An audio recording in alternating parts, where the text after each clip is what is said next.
Hello, my name is Mariana, and today this is a collective reading for the new moon in Capricorn. So, because of that, I am using my big combined deck of tarot cards and oracle cards, all combined in one.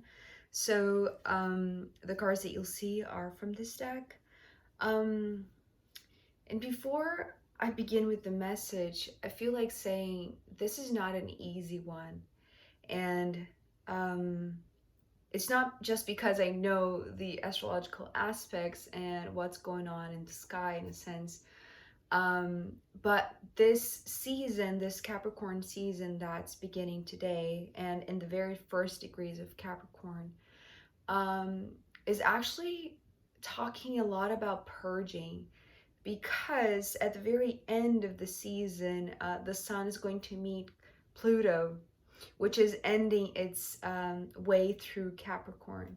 And next year, it's going to enter Aquarius. And it's interesting because the death card is here, and the death card is the energy of Pluto, right? Which is the ruler of Scorpio. So it's all here in this death card. It's talking about this major purge. Um, and I feel like there's a lot of anticipation in the collective, to be honest, because this is a collective reading, that leaving the comfort zone is going to be incredibly uncomfortable and challenging. And yes, from the astrological point of view, from the things that I have been studying about this season, about next year, and we're going to step into the next year with Mars retrograde, with Mercury retrograde. So yes, there are a lot of things that we need to rethink as a collective, especially Mars and Mercury being such influential planetary movements, right? Which so when personal planets retrograde, especially Mars being our actions and Mercury being our words, our communication, there's a lot that our personal lives are affected, because this is touching something very, um, very close to us, right? In the level of the individual, which therefore affects us all in the collective, because we are always interacting, no matter how much or how little. So I feel like the guidance here is talking about taking your position wherever you are, whoever you are, wherever you feel like you're at in your self-discovery path, whichever level of consciousness that you hold, because that's exactly what is showing up here right at the beginning. We're beginning actually with two cards, the Page of Swords and the Five of Swords. And straight away, I had like this very uncomfortable feeling about these two cards. And to start off a reading with this discomfort, right, in the atmosphere, setting the tone for the entire reading is not pleasant. So believe me, it's not pleasant to deliver this message as well. And I wish there was a more uplifting, a more pleasant message for this new moon, right? Because we're just beginning a new cycle of the moon. So I feel like saying there are going to be a few challenges. There are going to be a few bumps in the road and a few checking points, right? Because this is how actually this card that is coming later on, the Wheel of Fortune, is talking about. And it's checking in on us as individuals, but part of the collective, of like just where we are individually and where we are collectively, right? So because to me the fives, and we have another five coming later on, that is talking about presence, right? Placing yourself in this position. You have to accept the level of consciousness, the level of awareness that we have individually, right? Because that is actually what is going to bring back innocence.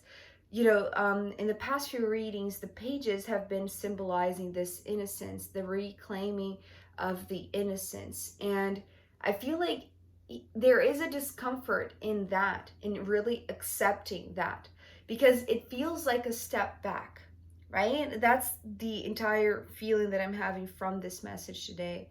It's like accepting where you are, independent of anything, right? And I feel like it's in this, it's kind of like this self-knowledge, self-discovery, spirituality type of path, right? Because the swords to me are coming through as like this path of the soul, path of the spirit, especially because we're ending with the Nine of Swords. So I feel like it's almost like the anticipation. This entire message is like the anticipation of what this next season, what the next year perhaps could bring as like another chapter of, you know, the dark night of the soul, right? So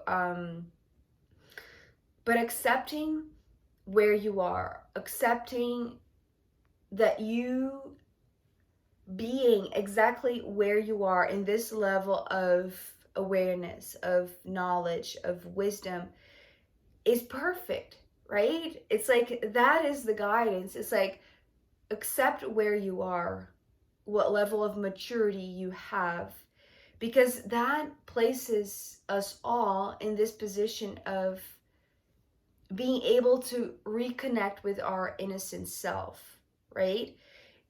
And I feel like there is a little bit of self-judgment here, even though the judgment card is not here, but that's the sensation that I was having with these two cards opening this reading. And I feel like it's in the level of the mind, but it's also in the level of the body because the Page of Pentacles is here.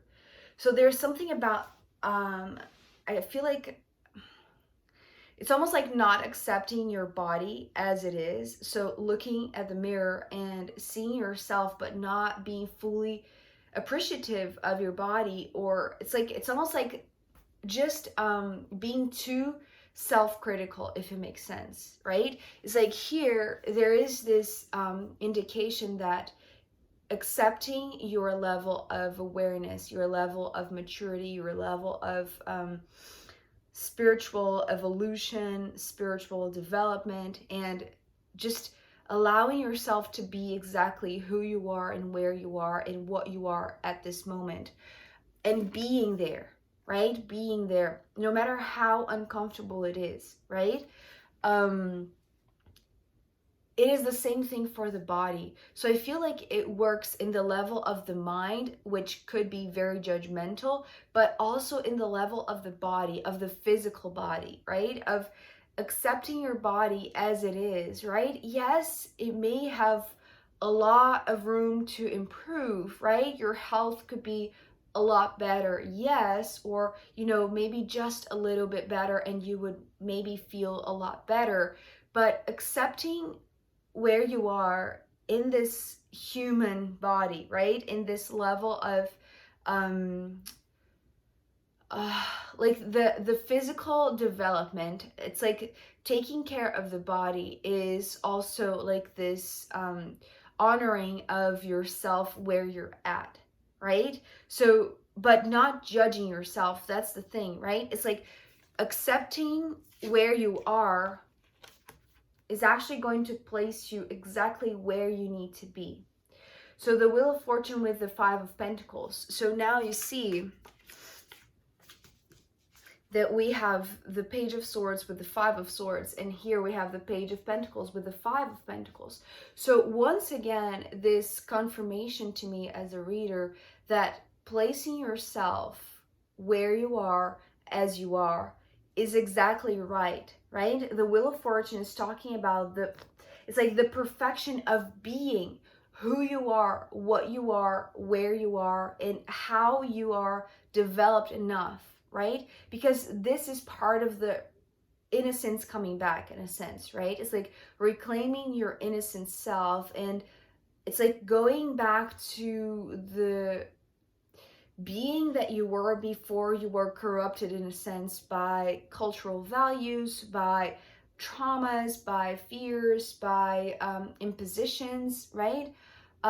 So in the level of the individual, but for the benefit of all, right? Because this is a collective reading, it's important that individually we accept that, yes, we're just beginning this journey. right? No matter how much we done already, no matter how much we have traveled down this path of self-discovery, of working through our bodies, doing meditation, tai chi, yoga, whatever practice you do, right?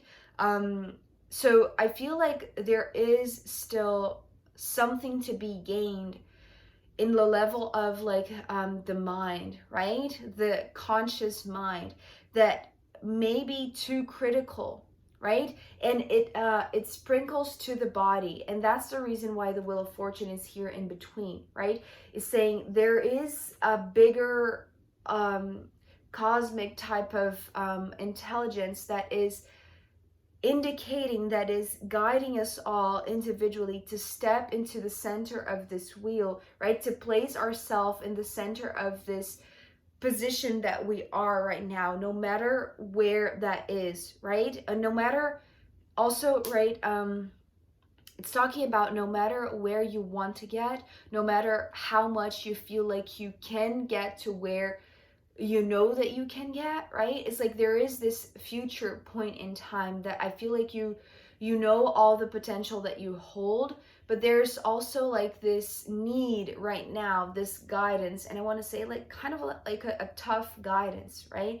Which is not the most comfortable of them all, but it's like stay where you are, be who you are, accept where you're at, right? And not judge yourself. Do not criticize yourself to the point that you're going to even like self-harm is what I just heard. And I'm like, no, I don't want that. It's almost like your conscious mind doesn't want to harm, but maybe if you're not present and accepting of where you are, then that is like your unconscious self-harming in a sense, right? And that's the reason why I feel like the Wheel of Fortune came in between the Page and the Five of Pentacles, because here it's like it's almost like you know that your mind can accept this, but it's almost like there is hesitation, there is reluctance. And here I feel like with the body, it's almost like even more crucial, even more important that you place yourself in this position, accepting exactly where you are without escaping this present moment, right? Because this Wheel of Fortune also talks about time. So it's almost like stop thinking that you need to be more mature or more developed or more evolved than you are at this moment, right? Or healthier than you are at this moment, or like wanting to be in a like in another position, right? It's almost like you're aiming for something else, for something more, right? Not, it's almost like you're not accepting yourself as a student, right? And it's almost like the collective, right? Humanity, perhaps it's not accepting and understanding that being the student is exactly right. It's exactly like this guidance of becoming present, right? Becoming present without wanting to be something else, right?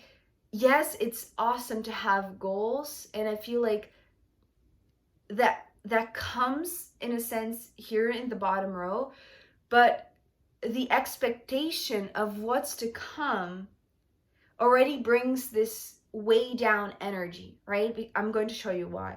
But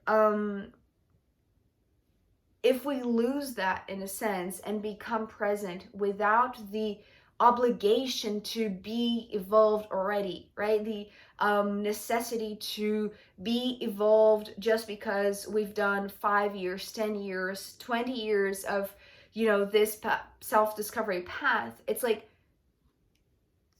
the time of the universe, a lifetime is a blink of an eye, right? And I feel like this is kind of harsh to hear, right? It's almost like, but what about all of the work that I've done already, right? It's almost like I'm seeing you and us individually discussing with the universe and saying, but I've done already a lot. Why isn't it seen already or, recognized and rewarded? Why do I have to keep on putting myself here in this position of a student? And perhaps I don't have the answer to that, to be honest, but perhaps because we're here to learn, and we are going to keep on learning until we die, and until, and it's always kind of like, there's always room for growth. There's always room for development, and accepting where we are with this path.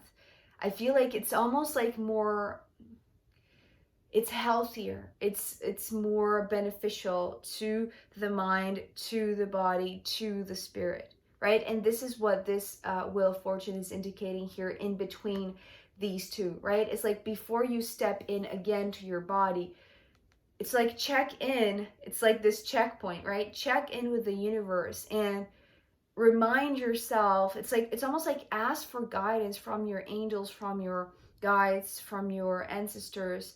It's like to have this reassurance that being present right here, right now, without the self-harming, without the self-criticism, without the self-judgment, it's actually perfect, right? And I feel like that is needed for us to lose the expectation that only the bad things can occur and will occur, because it's almost like that is part of the co-creation. So here at the bottom row, we have the Four of Cups, the Death card, and the Nine of Swords. So this is all, well, if I could explain this in one sentence, it would be leaving the comfort zone is hell. And yes, it can be if we decide it will be, right? And I feel like this is what this guidance here with the Wheel of Fortune and the Five of Pentacles is, because this first guidance here from the Page of Swords and the Five of Swords is talking about the idea of it, right? The awareness of being here right now, right? And how sometimes it can be incredibly uncomfortable, right? It is a place of discomfort where you accept that you don't know many things, right? And that is exactly perfect, because it brings back to you your innocence. And in that innocence, it's actually bringing back, room, bringing back space for you to learn things. And I feel like the Wheel of Fortune coming before this Five of Pentacles is talking about, like, in the level of the body, before you step out of your comfort zone, which is the Four of Cups, and take on this journey, which can be incredibly transformational, right? And I feel like that's perhaps like this bigger cycle of this Capricorn season that starts today with the new moon. And it is going to end with the meeting between Pluto and the Sun, right? So the Sun in astrology is consciousness, is awareness, is the light that shines upon something that perhaps was unknown, was unseen, was not perceived, right? At least not with clarity. And the Sun brings clarity. But Pluto, which is this planet that symbolizes transformation in astrology, and here is represented by this Death card, right? Which is transformation in itself, right? And it's a big transformation, because it's like this journey that could have been quite extensive, right? And that's the reason why there is this kind of like this frustration about, like, but I've done so much already. I have been through so many different stages of this self-discovery path. I have lived so many dark nights of the soul. Do I have to go through this again? Right? It's almost like, yes, but I feel like saying this meeting between the Sun and Pluto, it's like it's going to happen because it's happening in Capricorn, and Capricorn is an earth sign, right? And it's actually like taking accountability of your body, of your physical vessel, right? Of your path, and acknowledging where you're at, right? Without the judgment, without the criticism, but just the acceptance that if we allow ourselves to not have the expectation that this next leg of the journey, right, that this perhaps next step, which could be another not dark night of the soul, because of the expectation, right, it will be so if we expect it to be so. This is how I'm hearing it, but it doesn't need to be, right? It can be. It's like this flowy, airy element of the sword suit. It doesn't have to be a pain in the ass. It doesn't have to be hell. It doesn't need to be suffering, right? It doesn't need to bring suffering. So I feel like this is ultimately a choice, really, but a choice to accept, right, in the first place. Accept where you're at. Remove all of the judgment and know that, yes, there is this leaving of a comfort zone. There is this re-seeing, re-feeling the structure that you were placing yourself within, right? And allowing it to be transformed, but not informed by past sufferings, by past pains, by past dark night of the souls, right? It doesn't need to be. That's the feeling that I'm having, but I feel like that ultimately it is a choice, right? What you expect, it's what you will receive in a sense, right? And this is for all of us. So I really do want to see something good come out of this, so I am going to pull more cards, and I am going to pull from the astrological runes as well in the extended reading. So if you want to join me there, you can find the link down below, and I'll be very, very happy to see you there. If not, I'll see you next time. Okay, bye.